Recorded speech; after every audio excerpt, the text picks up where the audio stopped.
So many people watched The Real World when they were younger. Absolutely. And did you know there's a reunion of the original cast? So while you were gone, well, I was gone rather, Yep. Irene and you ended up doing an interview with one of the cast members. Take a look. Becky, I don't want to, you were like an American icon. You were the first. MTV rolled it out, and you were there. There was no basis of comparison. You were just in a social experiment, and it was wonderful. And here you are, almost 30 years later, back. How does it feel?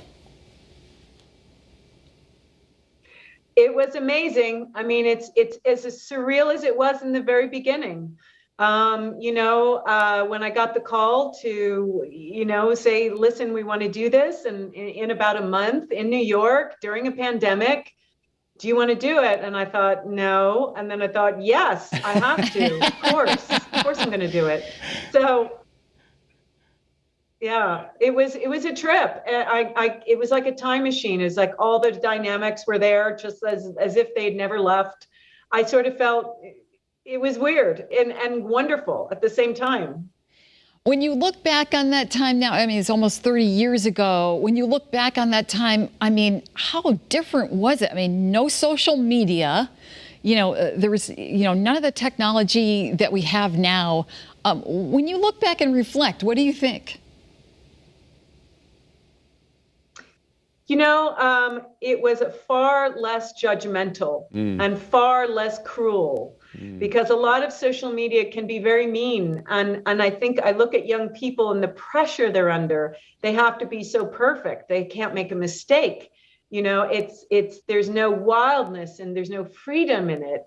At the same time, you look at, social media and you look at all, the phones that capture videos and that's actually helped to start this very important movement, specifically, the Black Lives Matter movement, because it's capturing the violence that we have to eradicate immediately. And so in that way, everything has become a reality show. Everything is seen. And there are good parts about it and there are bad parts about it. So back in the day, we were sort of freewheeling artists, all 7 of us, and being on camera was a total novelty. Really. In that way, this had never been done other than we sort of thought of it as a documentary. And I still see it as a docuseries. Reality TV came later, but people are kind of living in their own reality shows now.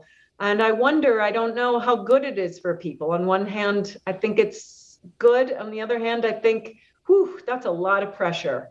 If I were 22 with social media and taking pictures of myself and videos of everybody, I don't know how I would learn to really relate as a human being. How did the series change your life, Becky? It's 29 years ago. What have you been up to, and how did it change your life? Well, let's see, 29 years ago, when after the show aired, of course, I got a lot of recognition. People recognized me, and so that helped in my music career. And I kind of took off and did a lot of, songwriting and singing and performing everywhere. I went to Miles Copeland's castle in France and did this amazing songwriters retreat. I toured. I was signed to Warner Chappell Publishing and Mercury Records, and I released an album called Wrapped. And I had a very steady music career for a long time. Then the music industry changed, and I changed, and I got kind of into film. The most extraordinary thing is actually the album that I've just recently done, which is called Here, which is very influenced by the spirit of John Lennon. And it is an album protesting violence. And these songs were written over 9 years. And American Songwriter just did a wonderful feature interview with me on that. And I'm so pleased to have it out there because this is the time to have something like this in the world where people are given an alternative to fighting, which is the idea that we can have peaceful discourse and we don't have to target each other. Well, Becky, we could talk to you all day. Yeah. I'd love to talk to you more, but unfortunately we're out of time. We just want to say congratulations on the reunion, and we wish you continued success. Thank you so much for having me. That was great. That's our time for right now. So tomorrow's Friday. Yay! Have a great day, everybody. Stay dry. Thanks for watching Channel 3 Eyewitness News. Watch us live wherever you are on our mobile, on our streaming news app. And you can also watch us on Roku,